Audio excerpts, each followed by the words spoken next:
Don't call it old age, ma'am. Not when your hands were steady yesterday.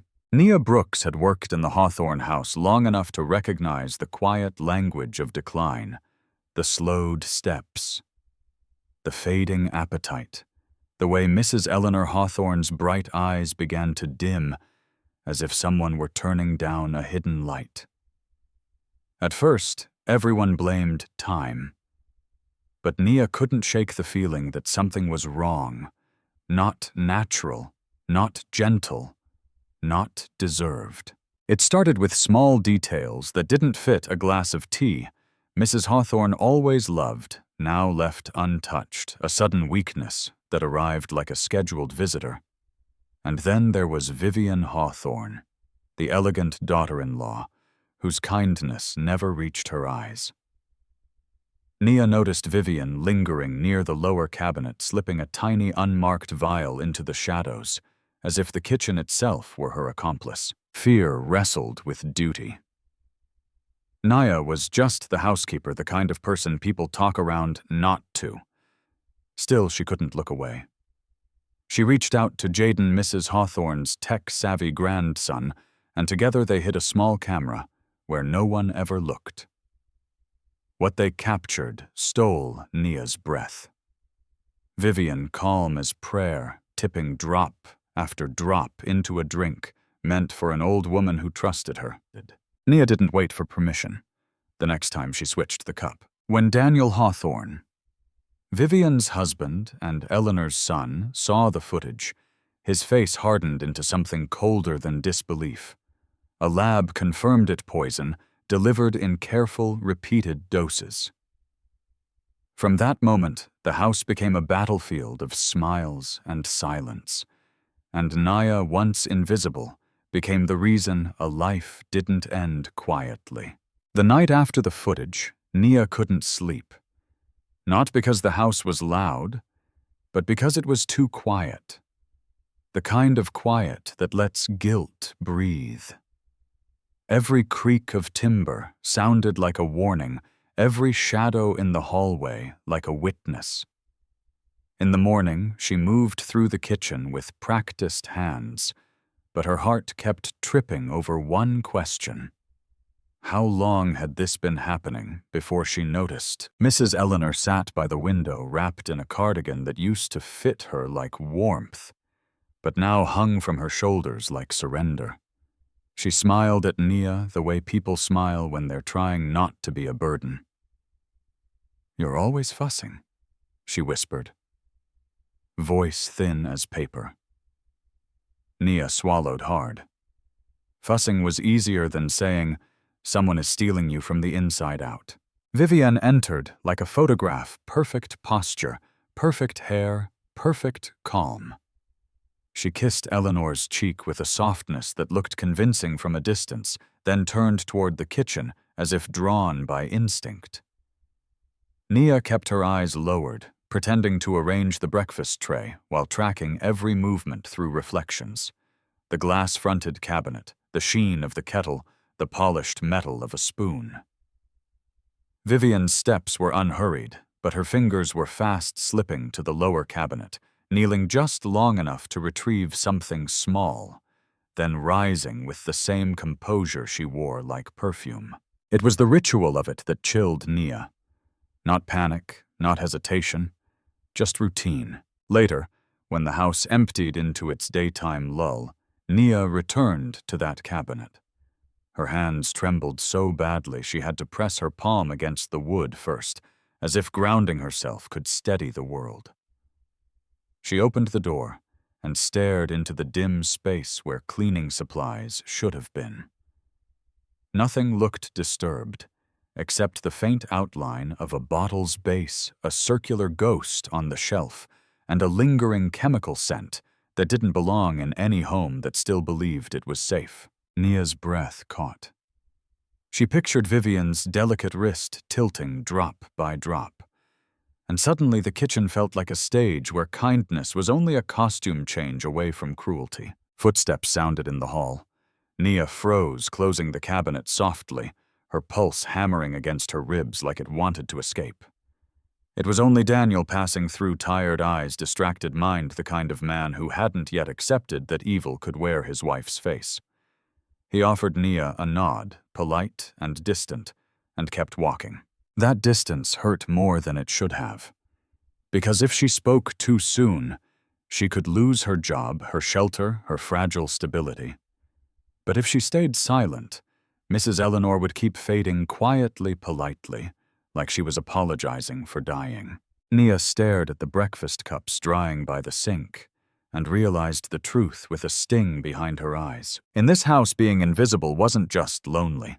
It was deadly. If you're wrong, you'll ruin her life. Jaden's voice shook on the other end of the line. And if you're right? Nia whispered back, staring at the quiet hallway like it might answer for him. Then we're already too late.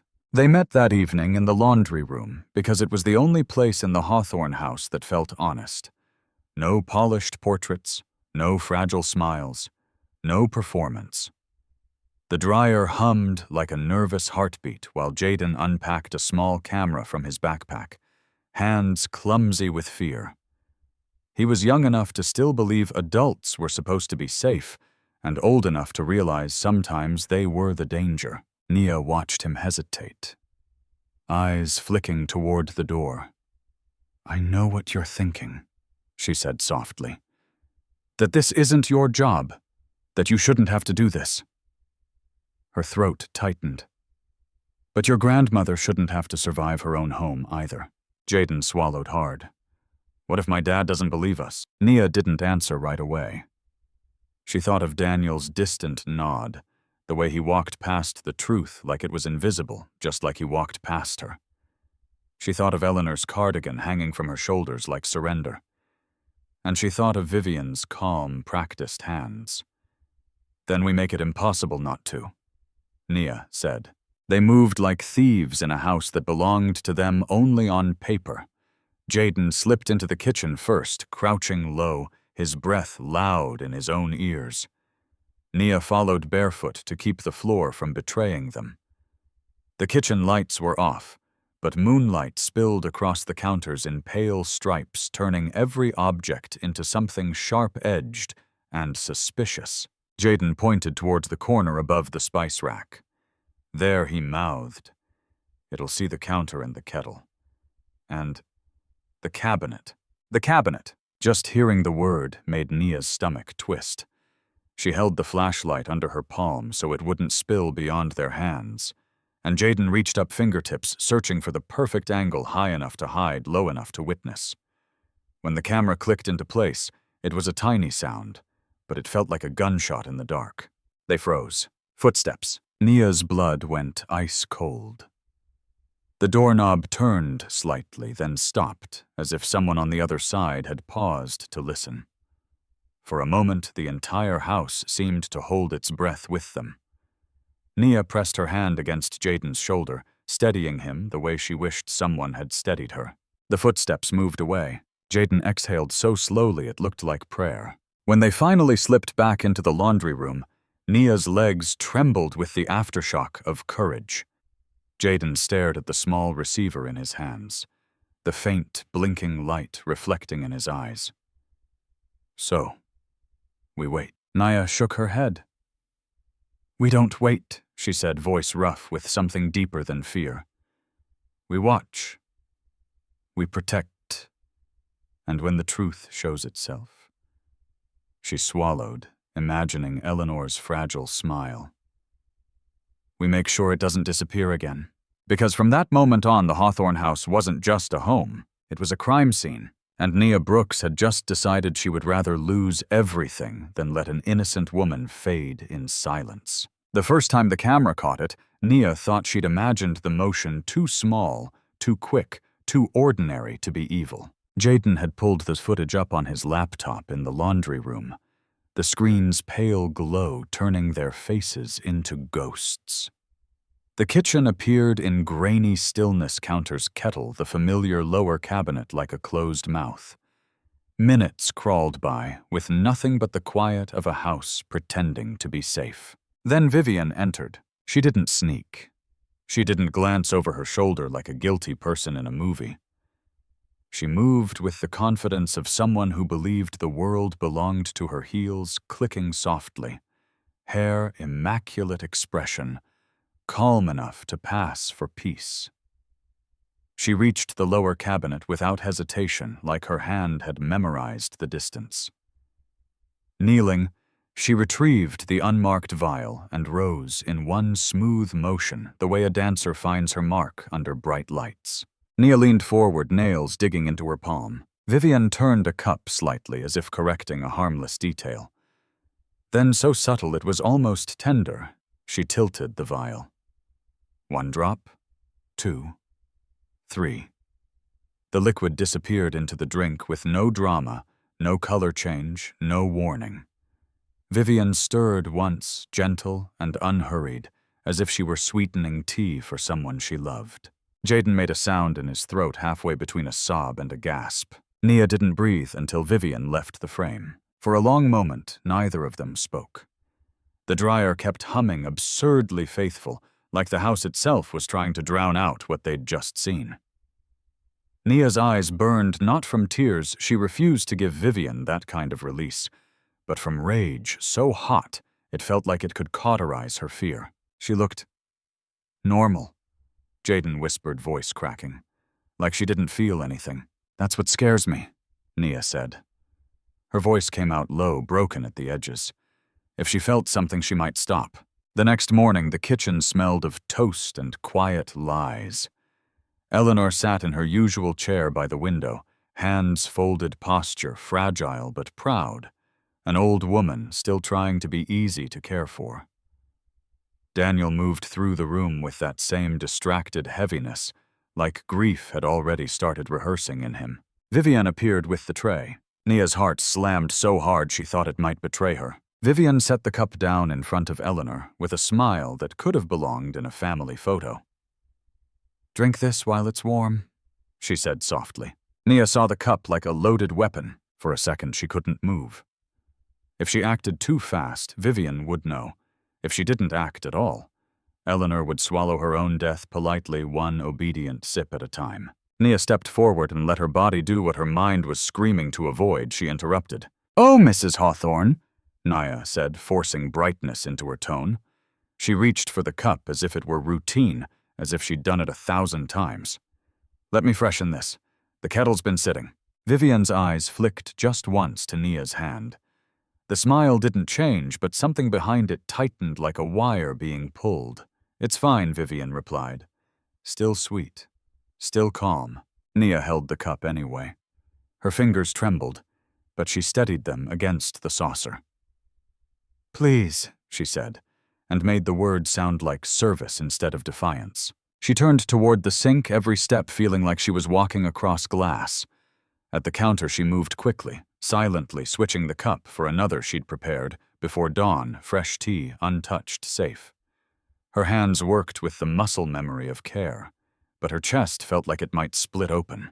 When she returned, she placed the new cup before Eleanor and slid the other out of reach, as if it were simply the wrong drink. Eleanor lifted the cup, took a small sip, and for the first time in days, color didn't drain from her face. Nia's knees threatened to buckle with relief. Across the room, Vivian watched, still smiling. Yet her gaze sharpened, focusing on Nia, the way predators finally notice the smallest animal has teeth. And Nia understood with a cold certainty settling into her bones. Saving Eleanor was only the first battle. Now that Vivian had been interrupted, she wouldn't just keep poisoning a woman. She would start hunting the person who stopped her. Daniel didn't watch the video like a son confronting betrayal. He watched it like a man watching the floor give way beneath his feet, silently, carefully, as if any sudden movement might make the whole world collapse. In the dim laundry room, the laptop screen painted his face in cold light, while Nia stood beside him, hands clasped so tightly, her nails bit into her skin. On the screen, Vivian's perfect composure repeated itself, the lower cabinet, the unmarked vial, the gentle tilt of her wrist, drop after drop into a drink meant for Eleanor. When the clip ended, Daniel didn't speak. He simply stared, jaw working, as if he were chewing glass. How sure are you? He finally asked, voice hoarse and thin. Nia swallowed. Sure enough to risk my job, she whispered. Sure enough to risk her life if I stay quiet. For a moment, something flickered in Daniel's eyes. Shame. Maybe that he hadn't seen it first. Then it hardened into resolve. No one else, he said. Not yet. Not even Mom. He looked at Nia like she was no longer part of the furniture, like she was a person standing between his mother and a grave. Give me the cup you took. Nia had kept it hidden, wrapped in a towel at the back of the pantry, like contraband. Daniel sealed it in a bag with shaking hands and drove it himself, refusing to let a driver or assistant touch it, refusing to let distance dilute the truth. The hours that followed felt like a fever dream, smiles forced at breakfast, polite conversation over dinner. Vivian's laughter chiming through the house, while Eleanor slowly, subtly began to look less like a fading candle and more like herself. When the lab results came back, Daniel didn't read them out loud at first. He sat alone in his office paper, trembling between his fingers, and Nia could hear his breath hitch through the door like a suppressed sob. Then he opened it and faced her eyes' rimmed red voice stripped of softness. Poison, he said. Small doses. Repeated. Enough to weaken her. Enough to make it look natural. The words fell heavy and final between them. She's been killing my mother in teaspoons. Nia felt her knees go light. Not from surprise. She'd already lived the truth, but from the weight of it being proven. Daniel pressed a hand to his mouth, swallowing something dark. If I confront her now, he murmured, she'll deny it. She'll destroy evidence. She'll turn this into a war where my mother becomes collateral. His gaze lifted sharp and terrified all at once. So I have to act like nothing happened. And that was the cruelest part, watching him play the husband while the house pulsed with danger. Vivian noticed the change anyway. Not the evidence, not the plan, but the shift in gravity. She began watching Daniel the way she watched the cup, studying angles, measuring silence. She lingered longer in doorways. She asked questions that sounded harmless, but landed like needles. You've been tired lately, she said one evening, fingertips resting on his shoulder with practiced tenderness. Is something bothering you? Daniel smiled and kissed her forehead like a man kissing a blade. Just work, he replied smoothly. But later in the kitchen, Vivian's gaze found Nia. It was brief, just a glance across the counter, yet it carried a chill that sank straight into Nia's bones. You've been hovering, Vivian said softly, voice sweet as tea, always so attentive. She tilted her head, the smile never quite reaching her eyes. Careful, Nia. In this house, people who overstep don't last. Nia forced her hands to stay steady as she rinsed a cup even as her pulse roared in her ears. She understood then what Daniel meant. The poison had been confirmed, yes, but proof didn't end the danger. It only changed the rules. Now the Hawthorne home was no longer a place where evil could hide behind routine. It was a stage where Daniel had to pretend Vivian had to probe, and Nia, once invisible, had become a target simply for refusing to look away. Eleanor's recovery didn't arrive like a miracle. It came in tiny, stubborn increments, an extra spoonful of soup, a steadier grip on her teacup, a morning when she rose without that distant, defeated stare. To anyone passing through it looked like a good week. To Vivian, it looked like a threat. She began circling the house like a storm that couldn't decide where to break. The compliments grew sharper, the questions too specific. Mother seems brighter, she remarked at breakfast, smiling, as if she were proud while her fingers tightened around her fork. What do you think changed, Daniel? Daniel's response was effortless, practiced. Rest, he said lightly, and lifted his coffee with the calm of a man holding a mask to his face. But Nia saw the muscle in his jaw jump the same way she saw Vivian's gaze flick again and again to the cups, the kettle, the lower cabinet. She wasn't watching Eleanor anymore. She was watching the process, watching for interference. Then Vivian started watching Nia in a new way, not with open suspicion, but with quiet calculation, as if she were taking measurements for a coffin. One afternoon, as Nia wiped down the counter, Vivian stepped close enough that her perfume swallowed the air. "You've been here a long time," she said conversationally. "Long enough to know how things work." Her smile was porcelain. "And long enough to know what happens to people who mistake themselves for family." Nia didn't look up. She kept her hands moving because stillness felt like surrender. "I only do my job, ma'am," she said, voice steady despite the tremor in her chest. Vivian hummed, as if considering that. "Good," she murmured. "Because loyalty can be misunderstood." When she walked away, the kitchen felt colder, like the sun had been unplugged. That night, Daniel found Nia in the pantry, checking labels with the same attention she'd once given to recipes. His face was drawn, eyes shadowed by sleeplessness. She knows he said barely above a whisper. Not everything Nia answered. But she knows she's losing control. Daniel leaned against the shelf, as if his own home couldn't hold him upright. "My mother laughed today," he said, the words breaking on something raw. "I heard it from the hallway. I haven't heard that sound in weeks." His throat worked. "And it hit me if I keep pretending, if I keep playing this careful game. I'm still letting her set the pace. I'm still letting her decide who lives and who doesn't." Nia's heart tightened. Confronting her is dangerous. "I know." Daniel's eyes lifted, wet with fury he'd been swallowing for too long. "But waiting is worse." The next morning, Vivian served tea again, different cup, same ritual smile. Eleanor reached for it, trusting as ever. Daniel's hand landed gently on the saucer, stopping it mid-air. The room froze. Vivian blinked once. Daniel. He didn't raise his voice. He didn't slam his fist. He simply looked at her the way a man looks at a truth he can't unsee. "No," he said quietly. "Not that one." Vivian's smile held for half a second longer than it should have. Then, like a crack spidering through glass, her composure finally shifted. "What is this?" she asked, soft and sharp at the same time. Daniel slid his phone onto the table. The screen lit up with a still frame, her hand, the vial, the tilt. Proof turned into an image. Eleanor's breath caught. Jaden, standing rigid by the doorway, went pale. Vivian stared at the screen, and for the first time her calm didn't look like elegance. It looked like panic wearing expensive clothes. "You don't understand," she whispered. And the words were almost pleading, almost human, until her eyes lifted and hardened into something colder.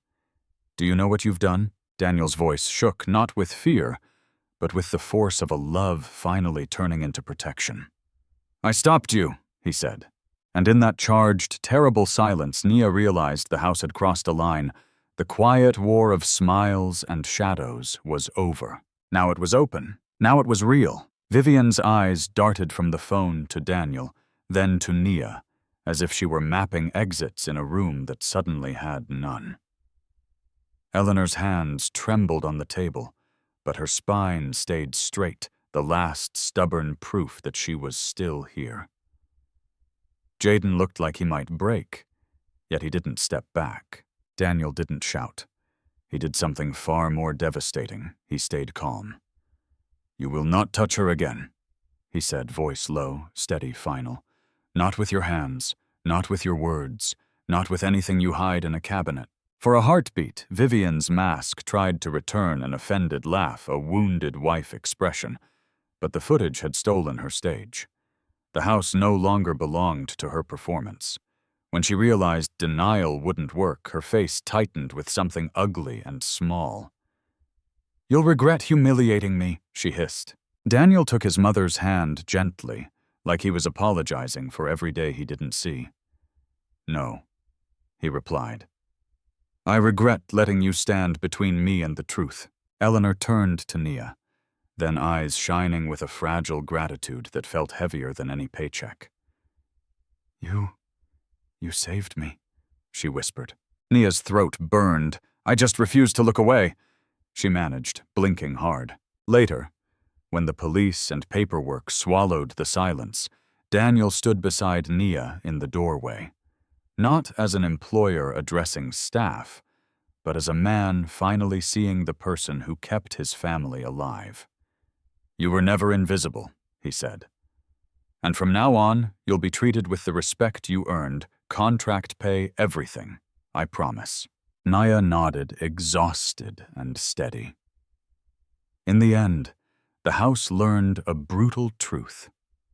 Sometimes the smallest voice is the one that stops the darkest thing. Evil rarely arrives with horns. It arrives with polite smiles, routine gestures, and everyone's decision to not make a scene. The real danger isn't just the villain. It's the silence around them. If you ever sense something is wrong, don't dismiss yourself as just anyone. Courage isn't loud. It's choosing to protect someone when staying quiet would be easier. If this story moved you, tell me in the comments. Have you ever had a moment where you had to speak up even when you were scared? And if you want more cinematic emotional stories like this, hit subscribe and turn on notifications so you won't miss the next episode.